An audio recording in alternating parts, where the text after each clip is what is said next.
role in student success, but a lot of times when we talk about graduation rates or equity gaps, we think of those as institutional sort of metrics, and that faculty aren't connected to them. And so this was an attempt to try to show the role that faculty play in contributing to graduation rates and to making, you know, I thought for 20 years I taught, and I never once was presented with the data that might show equity gaps in my teaching that would have probed me to maybe do something about it. So it was in sort of raising those questions with the folks at Cal State Fullerton and some of the marketing department that showed some interest in getting to this data that we started to talk about you know, this project that you're going to hear about. So super excited to see where this goes.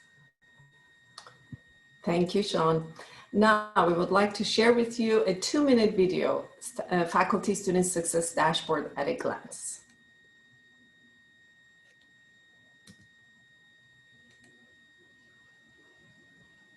At Cal State Fullerton, we're committed to the success of our diverse student population. As part of that commitment, the Faculty Student Success Dashboard was developed to empower faculty to proactively engage with their students in ways that promote student success across a variety of indicators.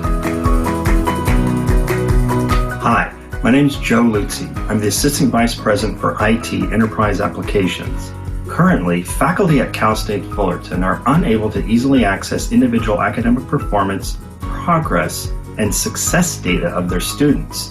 That makes it challenging for faculty to take concrete proactive actions for student success.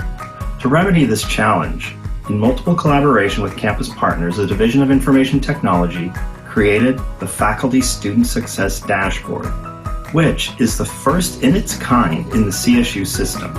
The dashboard increases awareness of the role faculty play in student success, and it empowers them to proactively engage with their students in ways that promote student success across a variety of indicators. There is a wealth of information available through the dashboard, including information on underrepresentation, on gender, ethnicity, financial needs, parents, education, etc. You'll be able to see how successful the students were in your own courses that you taught, and you can see trends over historical terms, how successful they were. I feel like I've gotten more insight into the students as a group, and that's helped me to tailor my approach to the class.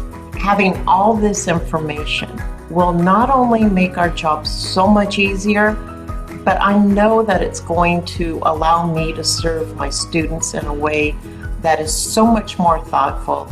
I'm confident that every faculty will find creative ways to use this data to improve their teaching.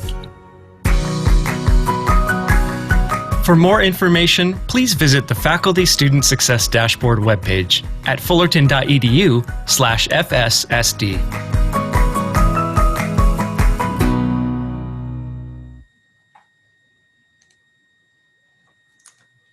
Now, a little bit about the timeline and project background. In spring 2020, we put together a task force team composed of various stakeholders throughout the campus.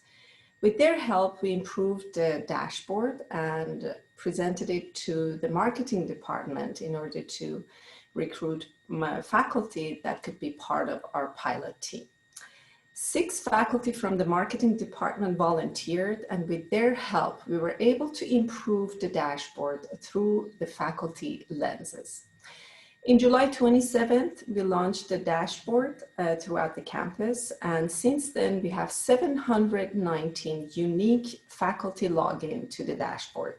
This is about 32% of all CSUF campus full-time and part-time faculty. Together with the launch, we also offered 12 workshops in collaboration with Faculty Development Center. And all of these workshops were facilitated by faculty, and some of which were from pilot team. We also presented the dashboard to the cabinet, to the IT Senate committee, deans, associate deans, chairs, newly hired faculty, to the Division of Student Affairs, and also we were at the Data Talk, which is organized by the Office of Assessment and Institutional Research on our campus. We were at the Caltech Connect conference in July, and we also had the opportunity to present the dashboard at the College Futures Foundation at their board of directors.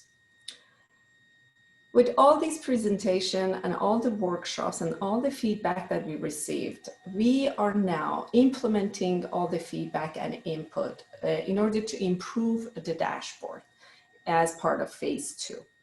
We will also add our data from our learning management system, which is in our case, Canvas. In addition, a bot will be added within the dashboard where faculty, while they are in the dashboard, they can ask their FSSD related questions in the dashboard. Now I will stop sharing and turn it to Joe Luzzi for a demo of the dashboard. All right, thank you, Afsaneh. So welcome everyone. Thank you for joining today. I'm going to go ahead and give you a quick overview of the Faculty Student Success Dashboard.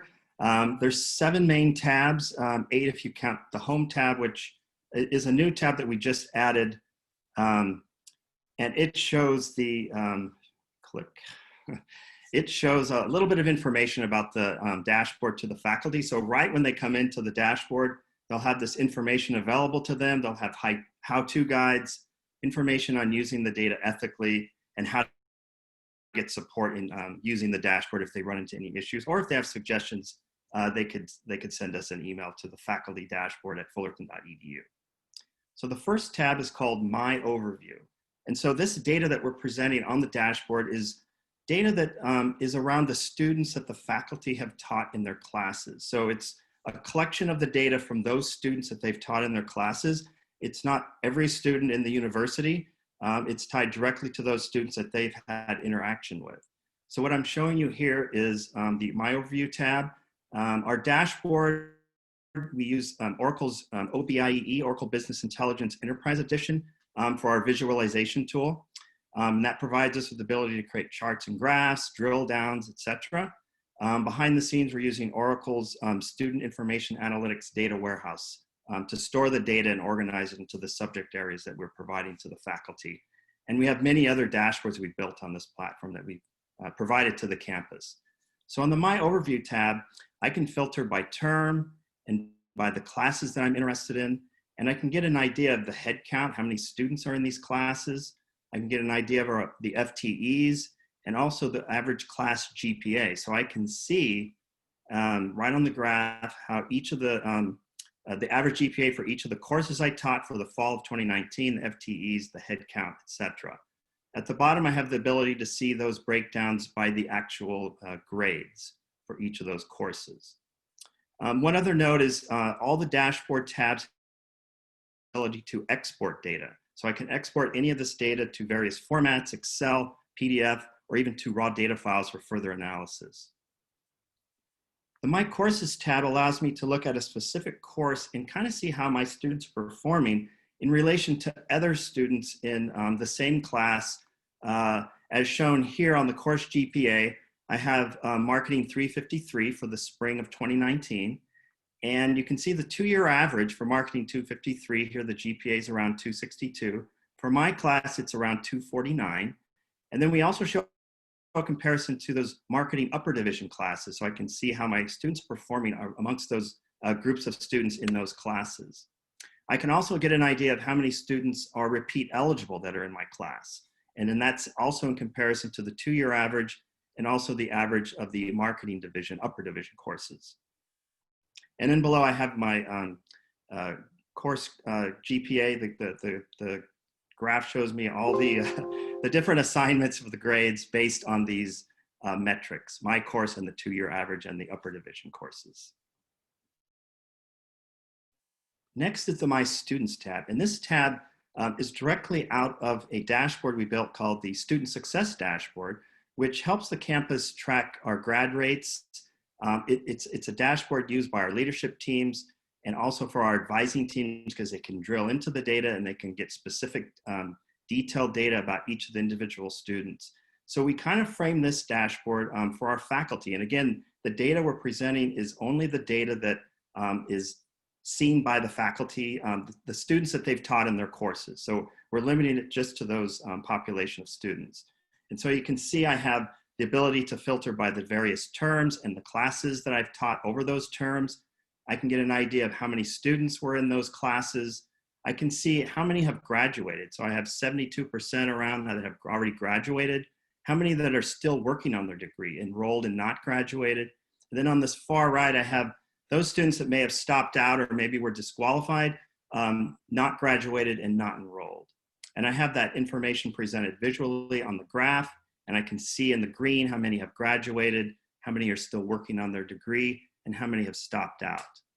And so at the bottom, we have a grid of all the detailed information about the student. So we're providing the faculty with demographic information, information like sex, ethnicity, parent education level, and also academic information. So on the right, we have their GPA. We have information about their academic standing, how many units they've completed. And on the far right, we have that cohort type, which is showing our color coding of those students that have graduated or not graduated.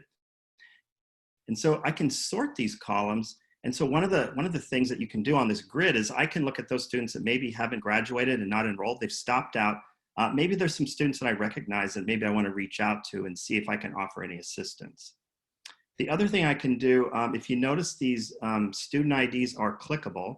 So we've provided the faculty with the ability to link out to our, if I can find one, our TitanNet system. So our TitanNet system is our advising platform, and all of our advising teams on campus are using this system to track student progress, to enter notes on students, and also to schedule advising appointments. So now the faculty have access to the same platform.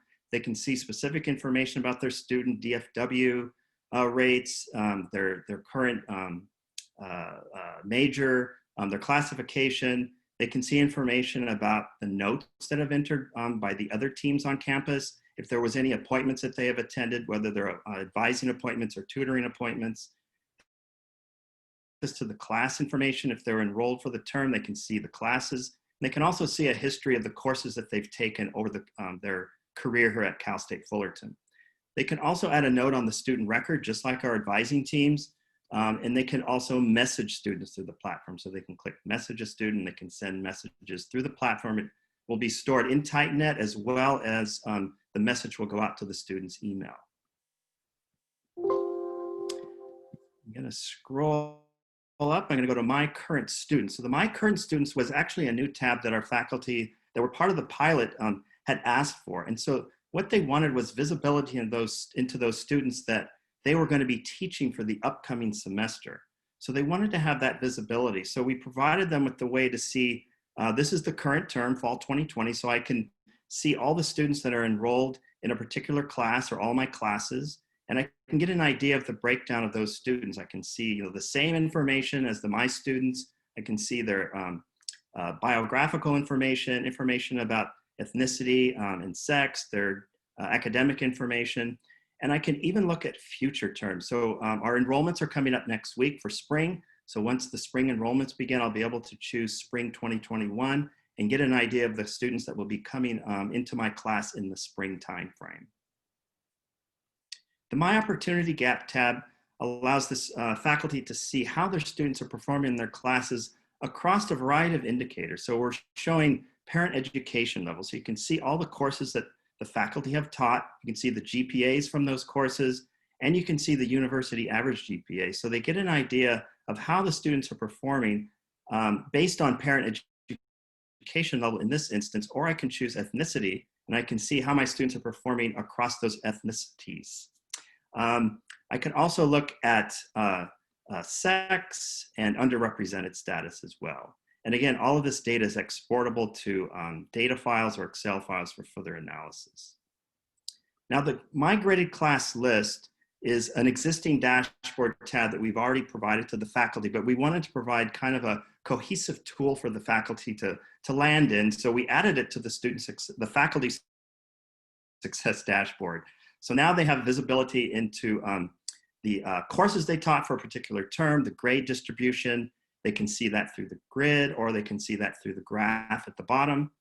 And we've also added the ability for the faculty to review the student opinion questionnaire. So they can click on the SOQ link, and it will take them to our imaging system where they can then review each of the SOQ files that were recorded for that term for their classes. They're able to now download all of these at once and add them to their portfolio. The last tab is called Data Definitions, and it's really just a tab to provide faculty with information about some of the terminology we have on the dashboard in case they have questions about what EOP is or what an underrepresented student is, etc. And I'm going to stop sharing. Sana, you can bring up.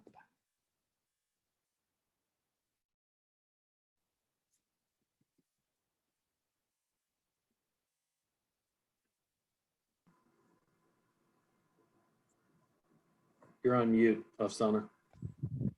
Sorry, thank you so much, Shawn. There it is. Now I can share again. Turn it back to Shawn.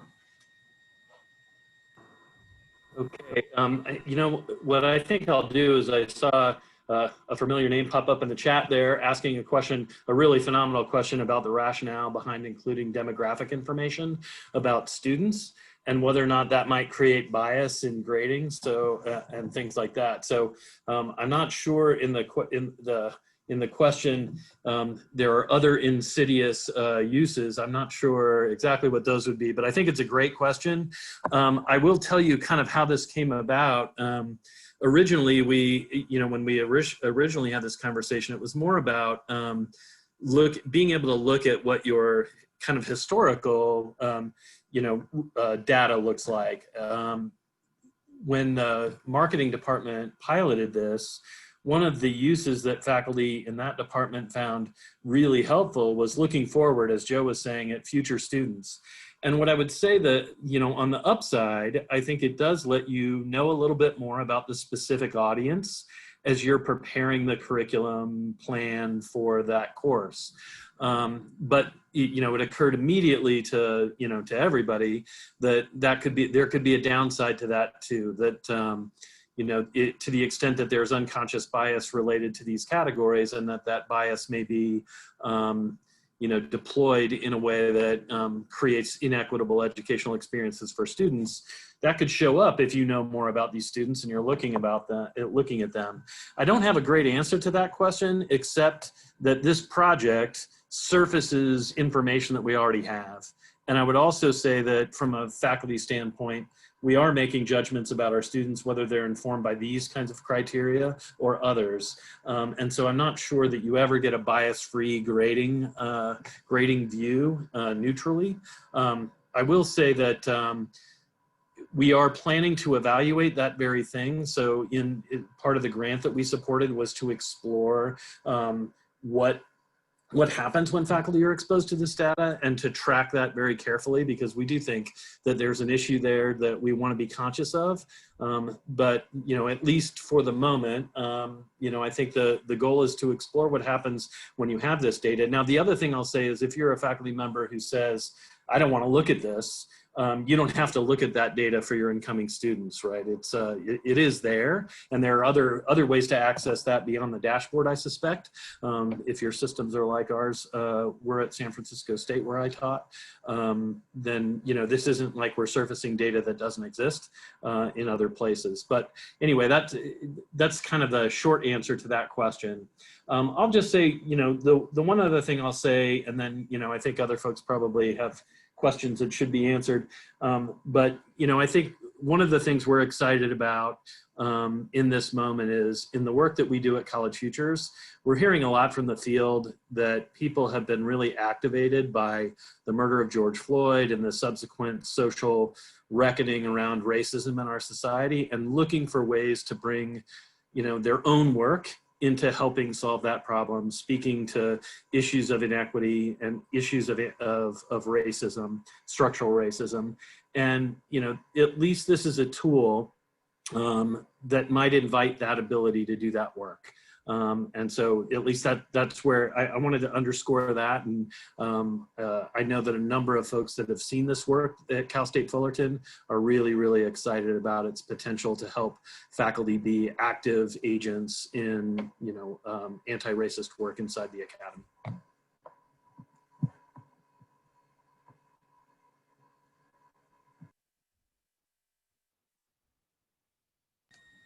Thank you so much. Yes, Joe, Afsaneh, if I please. could just add to the point on data equity. We had our speaker this keynote speaker, Dr. Suman Pendekar, and she did get a question around the use of data at institutions. And one of the things she mentioned, and she was the Chief Learning Officer at USC Race and Equity Center, most institutions have very tight data controls that are highly opaque, as she said. And she really instead encouraged that data and visualization be readily available. And so that was something that she brought up, and she recognized some of the issues with presenting this data. And she did say, don't look at it through deficit-minded lenses. And she offered that when we share this type of data, that we also provide training on how to use the data and explain and interpret how it can be used to make improvements, closing the gaps, things that we're, as an institution, our strategic goals we're trying to, to complete and to meet. And so that was some of the feedback I just wanted to mention that Dr. Pendekar had offered during her keynote this morning.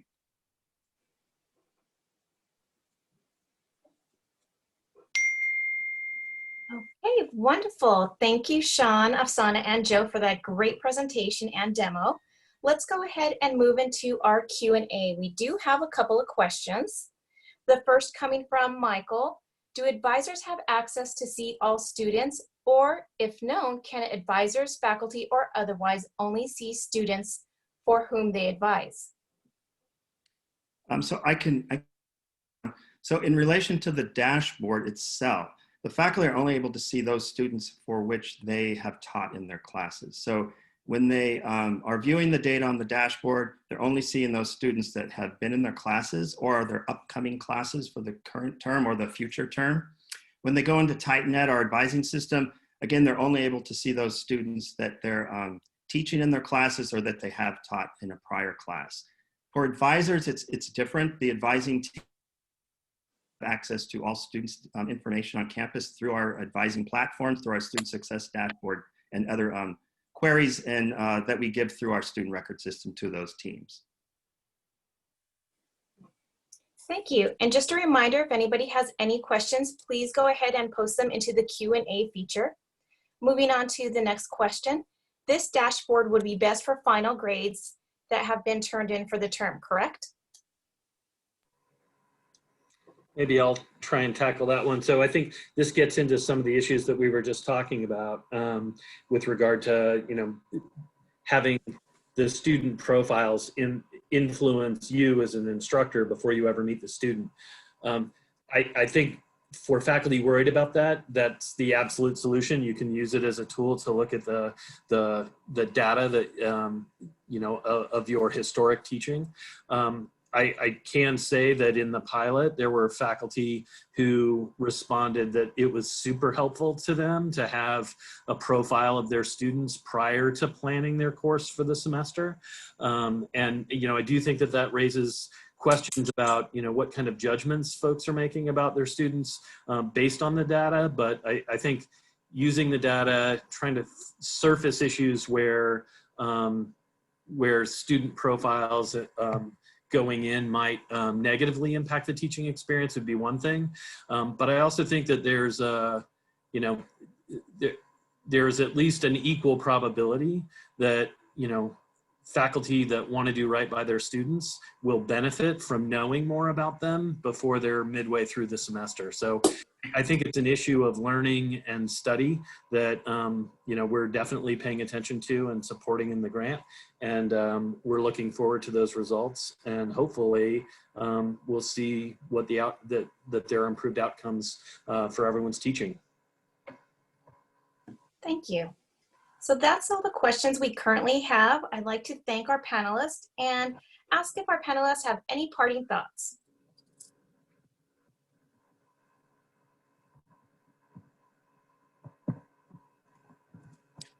Well, let me just, oh wait, there's another question. Does this dashboard continue to be used once the school reopens as well? Definitely. You know, we piloted the dashboard last spring with our marketing department, and we released it to all faculty starting at the end of July for the fall term. And the plan is definitely to maintain access to the dashboard for our faculty going forward. You know, I'll add one sort of closing remark is that you know, this is really interesting work and it's super sensitive. Very few institutions in higher education share this kind of data with their faculty, and it takes a degree of courage for faculty to kind of, you know, wanna explore this data and try to put it to use on behalf of the students that they serve. But there's a real reward there. You know, I think this work in theory could change the way faculty work a little bit more and make them much more of an agent. You know, it can really influence your cycles of change. When I think about what I did as an instructor, every semester I would sort of think about what I did last semester. I'd make judgments about what went well and what I want to improve on. But those were all my perspective. And what I wasn't really, you know, obviously I'd read the evaluations of teaching. But what this will allow you to do is to see what curriculum is working really well for certain populations of students and what curriculum might not be, and certainly where it's not the same. And so I'm hopeful that that begins to create a cycle of continuous improvement and refinement that not only works for, you know, once or twice, but becomes standard in the way that we inform our instructional iterations. So super excited about the work and really thankful to all the folks at Cal State Fullerton for really being the pioneers in this. So thanks very much.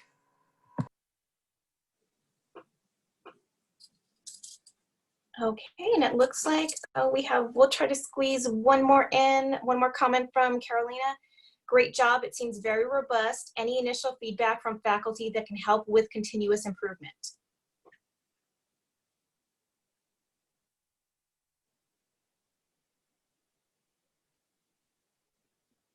I do see a question in the chat about security privacy issues from Muriel. So Muriel, all really staff, faculty on campus are required to take FERPA training. So as part of onboarding into our institution. So they should have an understanding around privacy and securing of the data that they have access to. We are also actively pursuing data governance committee. We're looking at establishing that governance structure and providing guidelines to the campus around the use of data and how to protect data. So that is something that we're actively working on and hoping to have within the next academic year presented out to the campus.